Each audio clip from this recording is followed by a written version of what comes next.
Welcome to Mile High Reefers. I'm Scott Anderson, and it's time to do a tank update on this 210-gallon reef. To begin with, life has been crazy busy lately. Between my real job and the side work, I've worked the last 7 days straight. So today was my first day to actually get in and do some work on the tank. So let's talk about the problems this tank currently has. To begin with, I'm still battling some hair algae issues. The reality is this is going to be a long-term problem, and I'm just going to have to scrape and suck it out through water changes for the time being. Eventually, if I can't beat it down through low nitrates, I'm gonna have to dose some fluconazole. For now, we're gonna try the natural methods and see if we can get rid of it in this tank. Nitrates are almost undetectable, but I've still got the hair algae, and I've also had a bit of a cyano bloom. So I dosed this tank with ChemiClean today. So after I got everything clean, I hit it with ChemiClean.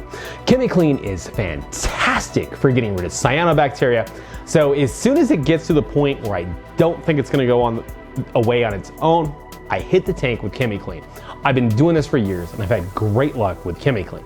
The only thing that might have gone wrong is I bought the little 300-gallon one instead of the bigger one. This is about a 450-gallon system total. So I might not have done a big enough dose, but I think it's gonna be okay. The other bit of work I did this morning was I took some coral out of the 24-gallon nano and put it in here. The goal is to reseed this tank and make it absolutely amazing. So if you look at this tank, the coral's gonna be a little pulled in, you're gonna see some stuff in the water. Well, that's ChemiClean, that's new coral. That's the way life goes. But hey, we're still gonna do an update. For the most part, the fish are doing pretty well. My blue tang's a little bit thin, starting to see some ribs on him. There's a chance he's got some internal parasites in him. I really don't know what's wrong with him. I'm gonna feed him heavily, and if I see a problem, I'm gonna pull him, throw him in QT, and medicate him. But hopefully it's not gonna get to that. Now, I do have some bad news, and that's that the Desertini tang died. I had him downstairs in my big frag tank because he was eating my clam. Now, I had to pull the fish that was eating the clam. I love that clam. I put him downstairs, he was in the big frag tank, and he got sucked into a pump. It's my fault, I should have had a better cover on there, but he got sucked in and died. So that kind of sucked, but he was also a rogue fish who was causing me big problems in the main display. It's evening on the reef, and as you can see, it's really looking great. Right now it's evening, so lights are ramping down, and we're going from kind of blue light to purple light. It's absolutely beautiful, but it's not that bright. And just so you guys can get an interesting look at the coral, I'm gonna play with the white balance. Bam! And there's what it looks like under a white light. I didn't actually change the lights, that's just in camera white balance. But you can kind of see the way it looks, white light as opposed to blue light. But for this video, let's go with the blue light. To begin with, let's start with the coral I added today. And to begin with, I took the big Setosa out of my 24-gallon nano. I fragged it, so I still got a piece in there, and I put the big chunk of it in here. Setosa is easily one of my favorite Monties, and I love this piece. Next is the Crazy T Monty Pora. Now on the camera it doesn't look near as cool as it does in real life. In real life it has a nice iridescence to it, but under the Akamai's I just never got the coloration out of it I wanted. So I'm hoping under these lights I'm gonna get the coloration I want.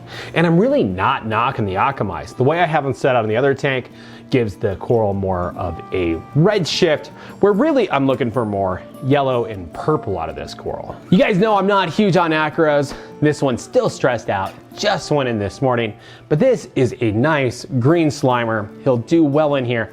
This has been one of the hardiest acros I've ever owned, so hopefully it does great in this tank.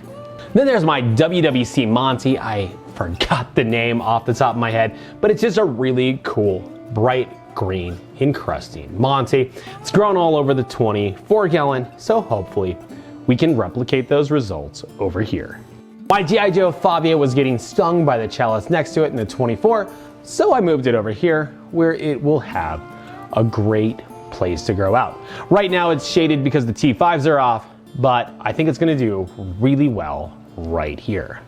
Next up is my gold Leptocerus. It's pulled in, but it's a really cool coral. This was growing under a rock in my 24 gallon. This stuff really doesn't need a lot of light, so I've got it in kind of a low light spot. Hopefully, I can fill a low light spot with a gold coral. Should be real cool. The corals continue to grow, they continue to improve in color. Really, the tank coral-wise is doing really well. It's part of why I want to get these corals in sooner rather than later. I want to start getting stuff established while I have holes that are open, because the big monties on top, they grow fast and they take over. So the goal is to get this tank peppered with those really cool, gorgeous corals so I can have a really diverse reef. If there's anything I didn't like about the tank the way it was, I had lots of huge colonies, but I didn't have as much diversity as I'd like. This time around, we're shooting for more coral diversity. This tank's really on the upswing, and in the next few weeks, I'll do another update once the chemicals works its way through, we don't have all the bubbles in the water, and the new corals have time to establish, and we can really start to see how this tank is going. Slowly but surely, this tank is coming back. The corals are really doing better. As soon as I get rid of the cyano and the algae and the tank levels out, I'm gonna be in great shape. Once that happens, I've got 2 tangs to come up here. I've got a yellow tang that's captive raised. That's pretty cool. And I've got a Tumini tang coming up here. And I think I wanna buy one more. I'm thinking powder brown currently. Beautiful fish, very underrated, but they are aggressive like a powder blue. So it's a fish I'm thinking about. So in the comments column, what tang should I put in this tank that's gonna go well with a flamingi, a blue tang, a yellow tang, a Tumini? It's a tough choice. It really is. Anyways, thanks for watching this episode of Mile High Reefers. Like, comment, subscribe, and I'll see you on the next one.